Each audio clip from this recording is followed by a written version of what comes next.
തെക്കൻ കേരളം കഴിഞ്ഞ തവണ ആർക്കൊപ്പം നിന്നു എന്ന ചിത്രം കൂടി നമുക്ക് നോക്കാം. നമ്മുടെ മുന്നിലേക്ക് അതിന്റെ വിവരങ്ങൾ കൂടി വരികയാണ്. 2021 തെക്കൻ കേരളത്തിന്റെ ചിത്രം എന്താണ്? ആകെ സീറ്റുകൾ 39. അതിൽ LDF എത്ര, UDF എത്ര? LDF 32. നോക്കൂ, 39 സീറ്റുകളിൽ 32 സീറ്റുകൾ LDF-നൊപ്പം. UDF ആകെ കിട്ടിയത് 7 സീറ്റുകളാണ്. ഇതാണ് യഥാർത്ഥത്തിൽ കേരളത്തിന്റെ വിധി നിർണയിച്ച ചിത്രം. LDF 32 സീറ്റ്, UDF 7 സീറ്റ്, ആകെയുള്ള സീറ്റുകൾ 39. ഇത്തവണ കടുത്ത പോരാട്ടം നടക്കുമെന്ന് പ്രതീക്ഷിക്കുന്ന മണ്ഡലങ്ങൾ ഏതൊക്കെയാണ് എന്നത് കൂടി നോക്കാം. തെക്കൻ കേരളത്തിലെ പ്രവചനാതീതമായ 10 മണ്ഡലങ്ങളിലേക്കാണ് നമ്മൾ പോകുന്നത്. അമ്പലപ്പുഴ, കായംകുളം, അരൂർ, ആറന്മുള, കുന്നത്തൂർ.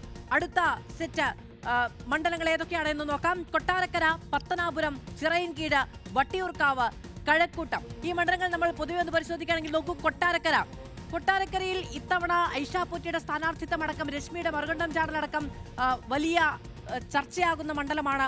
പത്തനാപുരം ചിന്തിക്കാൻ പറ്റുന്നുണ്ടോ? ടൈറ്റ് ഫൈറ്റ് നടക്കുകയാണ് പത്തനാപുരത്ത് എന്ന് നമ്മൾക്ക് കേട്ടുകേൾവിയുണ്ടോ എന്നതാണ് ചോദ്യം.